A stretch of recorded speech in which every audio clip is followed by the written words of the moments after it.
कुछ।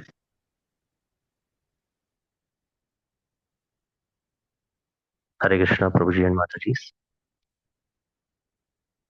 सबसे पहले अ, शिक्षा गुरु इस ग्रेस सांबादास प्रभु जी और हरगेश डॉक्टर नीता सिवनी माता जी का मैं आभार व्यक्त करना चाहूंगा। उसके बाद इस ग्रेस राम रतन प्रभु जी, हर ग्रेस माता मोहिनी माता जी, इस ग्रेस रेमुणा विराग प्रभु जी, उपस्थित सभी वैष्णवों के चरणों में मेरा कोटि कोटि दंड प्रणाम। ओम अज्ञानतिमिरन्धस्य ज्ञानाञ्जनशलाकये चक्षुरुन्मिलितं येन तस्मै श्रीगुरुवे नमः। नमो विष्णुपादाय कृष्णप्रेष्ठाय भूतले श्रीमती भक्ति वेदांत स्वामिनीति नामिने। नमस्ते सरस्वती देवी गौरवाणी प्रचारिणे निर्विशेष शून्यवादी पाश्चात्य देश तारिणे। जय श्री कृष्ण चैतन्य प्रभु नित्यानंद, श्री अद्वैत गदाधर शिवासादि गौर भक्तवृंद। हरे कृष्णा कृष्णा कृष्णा हरे हरे, हरे राम राम राम हरे हरे।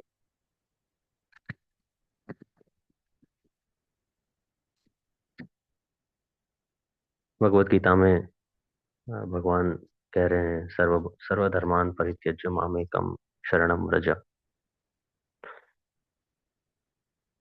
सारे धर्मों को छोड़कर मेरी शरण में आओ, मैं तुम्हें सारे पापों से मुक्त कर दूंगा। इसी तरह एक और श्लोक आता है पद्म पुराण में। सर्वधर्मोज्झित विष्णोर नाम मात्रैकजल्पकः सुखेन यां गतिं यान्ति न ताम सर्वेपि धार्मिकाः। तो दोनों लगभग लगभग बराबर है। सर्व धर्मोज्जित विष्णु, उज्जित, उज्जित मतलब बाहर निकाल दिया, झाड़ू लगा के सारा धर्म छोड़ के। सर्व धर्मोज्जित विष्णु, जो व्यक्ति सारे धर्मों को छोड़ करके विष्णुर नाम मात्रैक जल्प का, मात्रैक मात्र एक विष्णु नाम का जप कर रहा है, बोल रहा है हरे कृष्ण। हाँ, तो वो भक्त जो है सुखे न मतलब सुख से याम गतिम यान्ति, हाँ, वो उस परम गति को प्राप्त कर लेगा। भगवान के धाम की प्राप्ति कर लेगा। न ताम आगे बताया गया है, मतलब उस गति को, उस भगवान के धाम को, गोलोक या वैकुंठ लोक को सर्वेपि धार्मिका, यदि कोई सारे धर्म कर रहा है, हाँ, लेकिन भगवान का नाम ही नहीं उच्चारण कर रहा है, तो उसको प्राप्त नहीं कर पाएगा।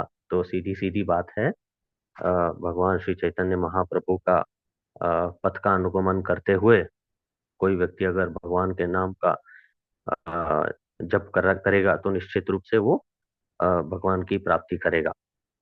लेकिन अगर बहुत सारे यज्ञ, हाँ, उसमें सर फोड़ रहा है, अन्य सारी पूजाएं कर रहा है, लेकिन अगर भगवान के नाम का उच्चारण अगर नहीं कर रहा है, तो वापस फिर इसी जगत में पुनरपि जननम पुनरपि मरणम पुनरपि जननी जठरेशम, फिर वही जन्म मृत्यु जड़ा व्याधि, इन सब चक्करों में फंसा रहेगा। तो बुद्धिमान व्यक्ति जो है इसी कारण से भगवान के नाम का ही आश्रय लेता है। श्रीमद् भागवतम में भी नारद मुनि बताते हैं, दो तरह के लोग होते हैं। फर्स्ट कैंटो में एक श्लोक आता है, न यद वचश्चित्र पदम हरे यशो जगत पवित्रम प्रगणित करहिचित तद्वायसं तीर्थम उशन्ति मानसा न यत्र हमसा निरमन्ति उशिक्षयः। तो दो तरह के पक्षियों के बारे में इधर नारद मुनि बताते हैं। एक होते हैं हंस और दूसरे होते हैं कौवे। वायसम, वायसम मतलब कौवा। तो कौवा कहाँ पे बैठता है? जहाँ पे गंदगी होता है, जहाँ पे किसी मरे हुए प्राणी का मांस ऐसा कुछ होता है, उधर अच्छी जगह पे नहीं बैठता है। तो हम्स जो होता है वो स्वच्छ पानी के पास, स्वच्छ जगह पे हंस रहता है। तो दोनों अलग अलग तरह के पक्षियों के बारे में इधर नारद मुनि बता रहे हैं। दोनों अलग अलग स्वभाव के। तो जो शब्द, those words which do not describe the glories of the Lord, जो शब्द, हाँ, न यद वाचस, जो भगवान की ग्लोरीज के बारे में नहीं बताते हैं, वो कौवे के तीर्थ के समान बताया गया है। हम्म, और श्रीमद् भागवतम में कई बार ये बताया गया है, मनु महाराज या अन्य ऋषियों द्वारा जो बताए गए व्रत आदि है। ये करने से ये होगा, वो करने से वो होगा, ऐसे पाप मुक्त हो जाएगा, ऐसे प्रायश्चित करने के जो तरीके, पाप तो हमने कर लिया, प्रायश्चित करने के जो तरीके बताए गए हैं, उससे पापी शुद्ध नहीं होगा। मक्का गए, मदीना गए, बन के आए काजी, पुरानी आदत नहीं गई, रहे पाजी के पाजी। तो हम देखते हैं लोग बहुत सारे व्रत करते हैं, लेकिन जो है सद्गुण नहीं आता है। पाप शुद्ध तो हो गए होंगे, लेकिन किस प्रकार से शुद्ध नहीं होंगे?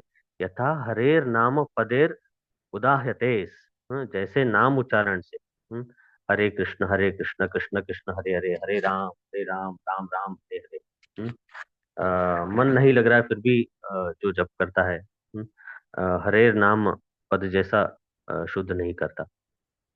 तो इसमें दो बातें हैं। एक तो, पहली तो ये कि व्रत करना इतना आसान नहीं, व्रत करना इतना आसान नहीं है, लेकिन लाभ भी उतना बड़ा नहीं है। बड़ी कठिनाई से हम करते हैं व्रत और लाभ नहीं मिलता है। भगवान के प्रति प्रेम जागृत नहीं होता है। तो भगवान के नाम उच्चारण करने से जो भगवान का नाम उच्चारण करना आसान है व्रत करने से, और सबसे अधिक शुद्धि करने वाला है। अभी कैसे कैसे शुद्ध होंगे? सारे पापों का मूल हमारा क्या है? अविद्या और भगवान से प्रेम ना होना, यही सारे पापों का मूल जो मैं समझता हूँ।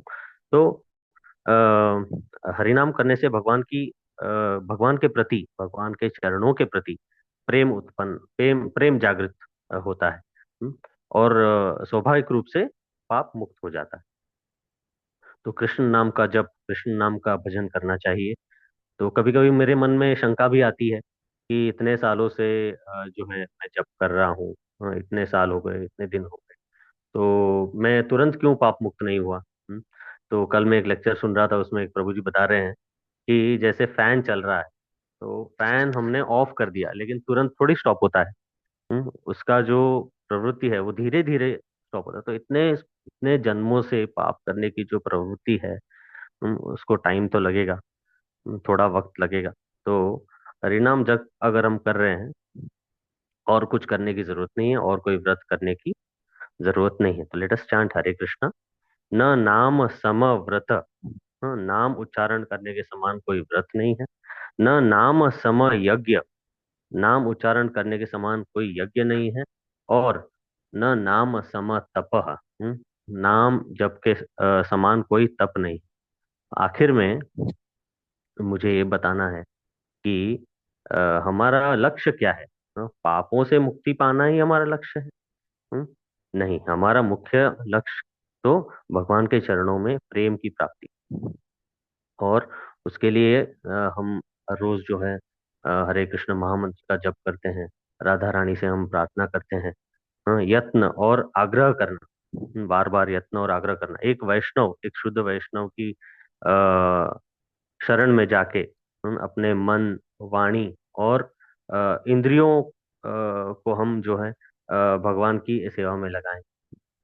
तो ये हमारा लक्ष्य है, भगवान के चरणों में आसक्ति बढ़ाएं।